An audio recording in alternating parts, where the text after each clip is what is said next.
시내산에서 내려온 모세는 이스라엘 장로들을 불러 하나님의 말씀을 전합니다. 그 말씀이 출애굽기 19장 4절부터 6절까지에 기록된 말씀입니다. 우리는 이를 시내산 언약이라 부릅니다. 시내산 언약은 구원을 의미하는 것도 또 구원을 위한 조건도 아닙니다. 시내산 언약은 구원받은 자가 하나님과의 관계를 확립하는 것입니다. 구원은 마치 집으로 들어가기 위하여 현관문을 통과하는 것과 같다고 볼 수 있습니다. 우리가 현관문을 통과하여 집으로 들어갑니다. 그리고 집에 들어가서 거실에 앉아 휴식을 하기도 합니다. 식탁에 앉아 음식을 먹기도 하고 방에 들어가 잠을 자기도 합니다. 현관문을 통과하고 집에 들어가서 생활이 이루어지는 것입니다. 성도는 구원받은 이후에 비로소 신앙 생활을 시작합니다. 이처럼 시내산 언약은 구원받은 이스라엘 백성의 생활이 무엇인가를 잘 보여주고 있습니다. 그러니까 시내산 언약을 지켜야 구원을 받는다는 것이 아니라 시내산 언약을 지킴을 통해서 구원받은 이스라엘 백성, 다시 말해서 하나님의 소유, 제사장 나라, 그리고 거룩한 백성으로 살아가는 것을 알게 됩니다. 그들은 시내산 언약을 지킴을 통해서 더 이상 바로의 노예가 아니라는 사실, 나는 바로의 소모품이 아니라는 것을 압니다. 그들은 애굽에서 태어나 살다가 죽어가는 노예가 아니다라는 것을 시내산 언약을 지킴을 통하여 더 알아갑니다. 이스라엘 백성은 하나님의 말씀을 듣고 그 언약을 지킬 때 나는 하나님의 특별한 소유라는 것, 그리고 제사장 나라라는 것, 그리고 거룩한 백성이라는 것을 알게 됩니다. 하나님의 말씀을 들은 모세, 이스라엘 장로들에게 그 말씀을 그대로 진술합니다. 우리 함께 7절을 읽어보겠습니다. 모세가 내려와서 백성의 장로들을 불러 여호와께서 자기에게 명령하신 그 모든 말씀을 그들 앞에 진술하니. 아멘. 여기 진술하다라는 단어가 중요합니다. 여기 진술하다는 단어는 모세의 감정이 배제되어 있습니다. 모세의 개인적인 의견, 사견도 배제되어 있습니다. 하나님의 말씀을 그대로 전달하는 것입니다. 모세의 감정, 의견이 아니라 하나님의 말씀 그대로를 전하였습니다. 하나님의 말씀을 들은 백성은 무슨 말로 응답합니까? 여호와께서 명령하신 대로 우리가 다 행하리이다. 지금 이스라엘 백성은 출애굽기 19장 4절부터 6절까지의 이 시내산 언약에 대한 것은 들었지만 그 언약의 내용이 무엇인가에 대해서는 구체적으로 듣지 못했습니다. 그런데 그들이 이 언약을 지키면 하나님의 소유가 된다, 또 제사장 나라로 살게 된다, 그리고 거룩한 백성으로 살게 된다는 것을 들으니까 너무 감동이 된 것이죠. 너무 놀란 것입니다. 언약에 있어 중요한 것은 이것입니다. 임무와 책임입니다. 이스라엘 백성이 말씀을 지키면 그들은 하나님의 소유, 제사장 나라, 거룩한 백성으로 삽니다. 말씀을 지키는 것이 바로 이스라엘 백성의 임무요 책임입니다. 이스라엘 백성은 하나님의 백성으로 살아가기 위해서 기꺼이 하나님께서 명령하신 대로 다 행하겠다고 합니다. 여기서 우리가 한 가지 꼭 기억해야 할 사실이 있습니다. 그것은 하나님이 모세에게 말씀하셨다는 것과 그리고 모세가 하나님의 말씀을 그대로 이스라엘 백성들에게 전달했다라는 것입니다. 그러니까 하나님과 이스라엘 백성 사이에 누가 있습니까? 모세가 있습니다. 모세는 하나님의 말씀을 들었고 모세는 하나님의 말씀을 들은 그대로를 이스라엘 백성들에게 전합니다.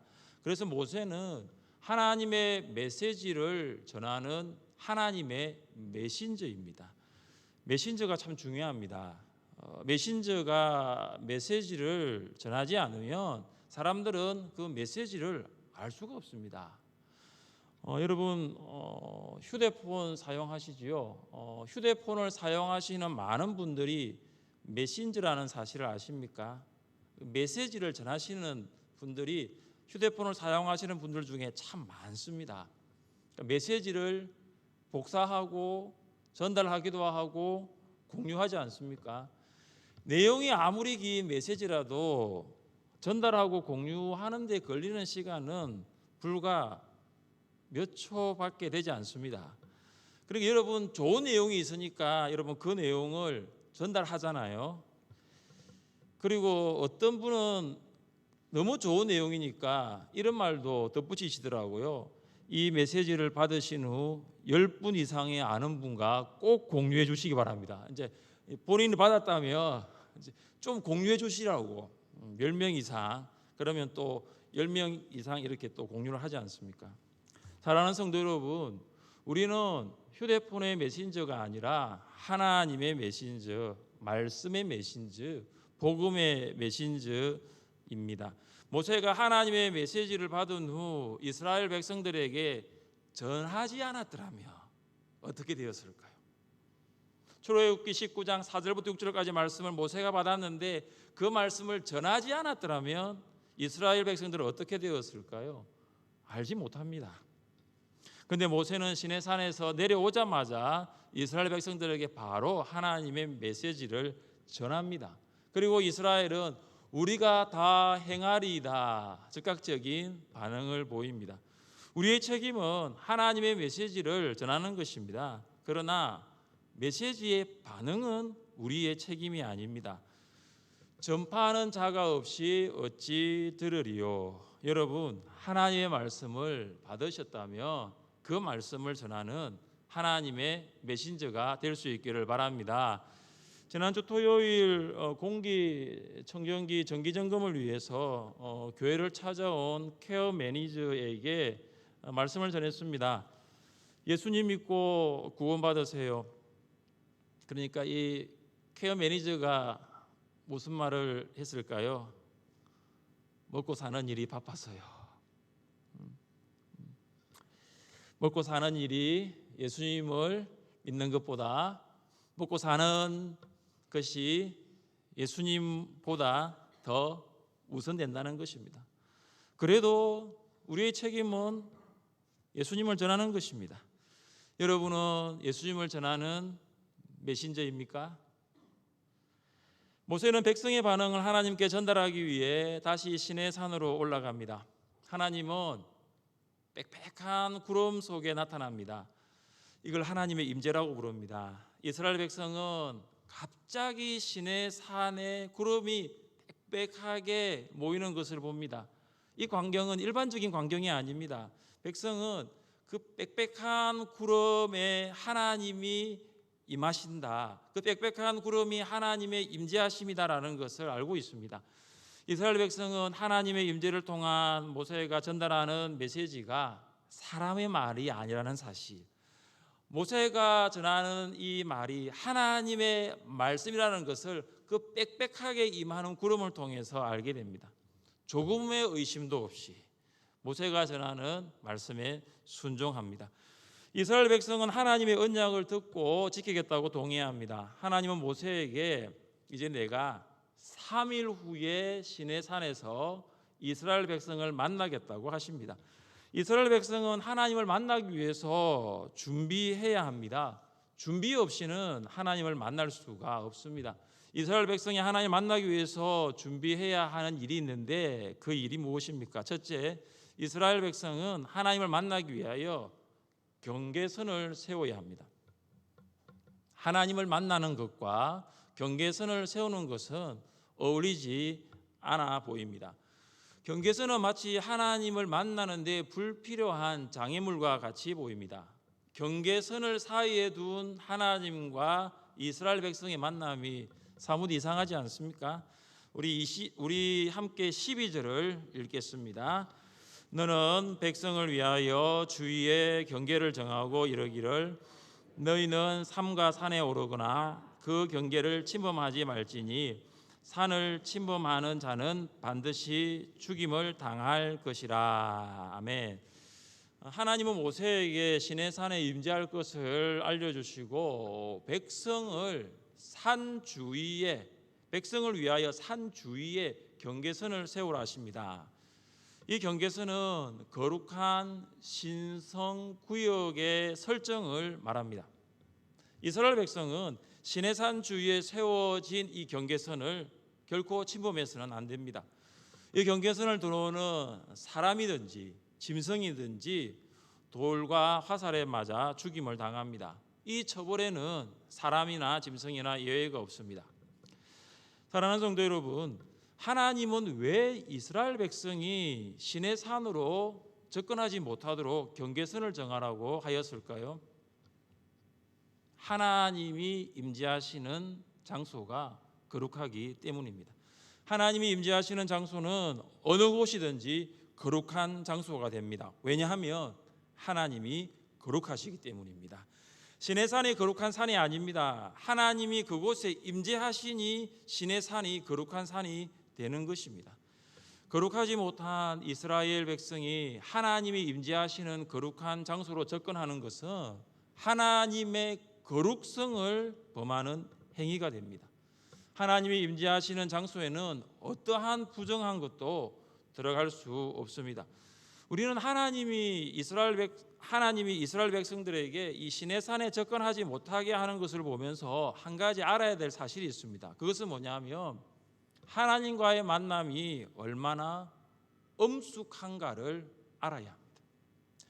죄인이 거룩하신 하나님을 만나는 것은 불가능합니다. 죄인은 하나님께로 나아갈 수 없습니다. 그래서 거룩하신 하나님과 이 죄인 사이에는 늘 경계선이 있었습니다. 하나님께 나아가고 싶어도 더 이상 나갈 수 없는 경계선 말입니다. 그런데 예수님의 죽음으로 하나님과 죄인 사이의 경계선은 무너졌고 완전히 무너졌습니다. 예수님이 십자가에 돌아가신 후 성소와 하나님의 임재인 지성소를 경계를 정했던 그 휘장이 찢어졌다는 거 여러분 잘 알지 않습니까? 거룩한 하나님과 죄인인 인간의 그 완전한 경계선, 하나님과 인간을 구분하는 그 경계선이 무너졌습니다. 이제 예수님의 보혈의 공로를 의지하여 하나님께로 나아갈 수 있는 길이 완전히 열린 것입니다. 여러분 잘 생각해 보십시오. 구약의 이스라엘 백성은 하나님께로 나아가고 싶으나 나아가지 못했습니다. 하나님과 이스라엘 백성들 사이에 접근할 수 없는 경계선이 있었기 때문입니다. 그러나 신약의 성도는 하나님께 나아갈 수 있게 되었으나 나아가지 않습니다. 구약의 이스라엘 백성은 나아가고 싶으나 나아갈 수 없었지만 신약의 성도는 나아갈 수 있게 되었지만 나가지 않습니다. 우리의 모습은 어떻습니까? 이미 2000년 전 예수님의 보혈로 하나님과의 경계선이 완전히 무너져 버렸습니다. 근데 우리는 나아가고 있습니까? 신앙이 성장하고 성숙한다는 것은 무엇을 말하고 있을까요? 하나님께 나아가는 횟수와 비례한다는 것입니다. 신앙이 없는 사람도 1년에 한 번 크리스마스 때는 교회에 나오거나 했는데 이제는 코로나 때문에 그것마저 불투명해졌습니다. 신앙이 있는 사람, 그 사람이 과연 신앙이 있다라고 말할 수 있는 그 근거는 뭐냐면 그가 얼마나 하나님께로 나아가고 있는가를 보시면 됩니다. 찬송가 540장 주의 음성을 내가 들으니, 이 찬양 가사는 1절이 이렇습니다. 주의 음성을 내가 들으니 사랑한단 말일세, 믿는 마음으로 주께 가오니 나를 영접하소서. 내가 매일 십자가 앞에 더 가까이 가오니 구세주에 흘린 보배 피로서 나를 정케 하소서. 이 찬양 부를 때마다 너무나 은혜가 됩니다. 그러나 오늘 이 찬양 가사를 제가 읽으면서 더 은혜된 것은 이 찬양 가사에 보면 내가 매일 십자가 앞에 더 가까이 가오니, 이 고백입니다.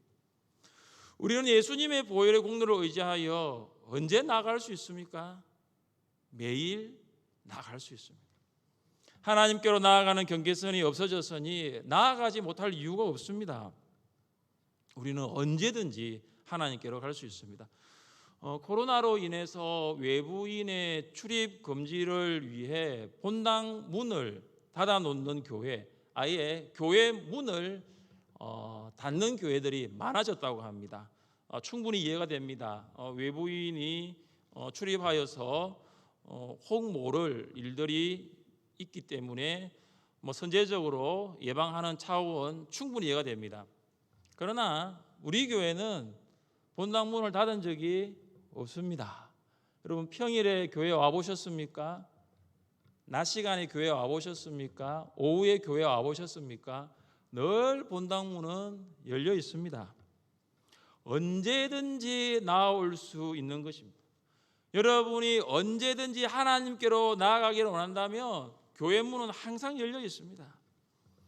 기도의 소리가 끊어지지 않는 교회, 기도의 불이 활활 타오르는 우리 하늘샘교회 될 수 있기를 주님의 이름으로 축복합니다. 하나님을 만나기 전 우리의 모든 죄를 용서하신 예수 그리스도의 십자가의 은혜를 생각해야 합니다. 그 은혜를 묵상해야 합니다. 예수 그리스도의 십자가 은혜 없이는 하나님을 만날 수가 없습니다. 우리의 이 모습으로는 하나님께 나아갈 수가 없습니다. 지금 우리가 이곳에 있는 곳이 오직 주의 십자가의 은혜인 줄 믿습니다. 우리는 아무런 대가 없이 이곳에 이 자리에 나와 있지만 이 자리에 나와 앉아 있게 된 것은 독생자 예수 그리스도를 우리 위해 주신 하나님의 사랑인 줄 믿습니다. 십자가의 은혜를 생각하며 날마다 하나님께로 가까이 나아가는 여러분 될 수 있기를 주님의 이름으로 축복합니다. 둘째, 이스라엘 백성은 하나님을 만나기 위하여 성결을 준비해야 합니다. 우리 14절과 15절을 읽겠습니다. 모세가 산에서 내려와 백성에게 이르러 백성을 성결하게 하니 그들이 자기 옷을 빨더라. 모세가 백성에게 이르되 준비하여 셋째 날을 기다리고 여인을 가까이 하지 말라 하니라. 아멘. 모세는 이스라엘 백성들에게 너희가 하나님을 만나기 위하여 성결하라고 합니다. 성결하지 않고는 하나님을 만날 수가 없습니다. 성결함이 없이는 하나님께로 가까이 갈 수 없습니다. 먼저 이스라엘 백성은 성결하기 위하여 자신들의 옷을 빨아야 합니다. 옷을 빠는 것은 외적인 성결이라고 볼 수 있습니다. 하나님은 이스라엘 백성들에게 옷을 깨끗하게 씻으라고 하십니다. 내적인 성결이 외적인 성결과 무관한 것이 아니라 내적인 성결은 외적인 성결로 나타날 수가 있습니다. 우리가 하나님을 만나러 올 때 여러분 우리가 입은 옷은 세상에서 살아갈 때 입는 옷과는 다릅니다. 여러분 어떤 옷을 입고 하나님을 만나러 오십니까? 내가 입고 싶은 옷이 아니라 이 옷이 과연 하나님을 만나는 예배에 적합한 옷인가를 생각해 보셨습니까? 내가 입기 편한 옷이 아니라 과연 이 옷이 내가 하나님의 전에서 봉사하기에 맞는 옷인가를 한번 생각해 보셨습니까? 예배에 적합한 옷, 봉사에 맞는 옷이 무엇인가를 잘 모르시면 가까이에 있는 가족에게 물어보시면 됩니다. 그래서 저는 항상 아내한테 물어봅니다. 오늘 이거 입고 가도 돼요? 제가 물어보고 오늘도 솔 가지고 틀어주더라고요. 먼지가 떨어졌는지. 가까이 있는 사람한테 물어보세요. 오늘 예배 드리러 가는데 내가 오늘 주일날 교회 가는데 과연 이 옷 입고 가도 돼요? 여러분 어떤 종류의 옷을 입을 수 있는 자유는 여러분에게 있지만 그것이 덕을 세우는 것이 되어야 합니다.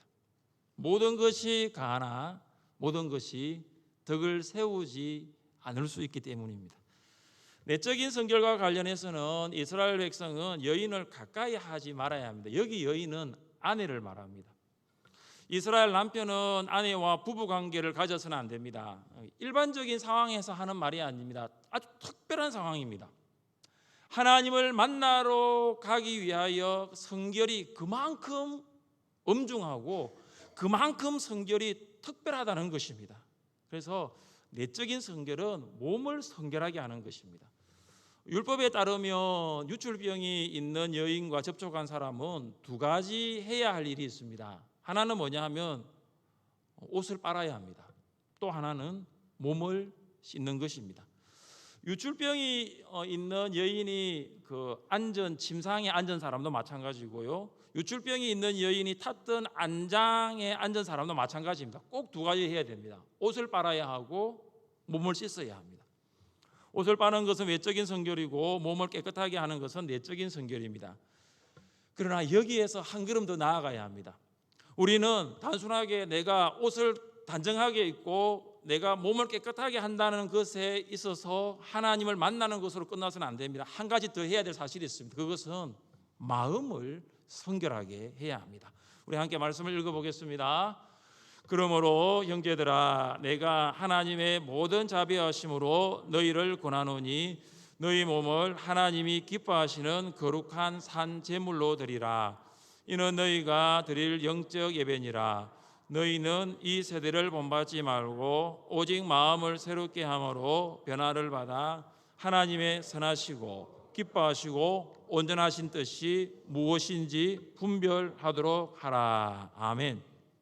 사도 바울은 영적 예배가 어떤 예배냐의 이야기를 하면서 그 영적 예배는 우리 몸을 하나님 앞에 드리는, 하나님이 기뻐하시는 우리 몸을 드리는 거룩한 산 제사다라고 이야기합니다. 그런데 2절을 계속해서 보시면 몸뿐만이 아닙니다.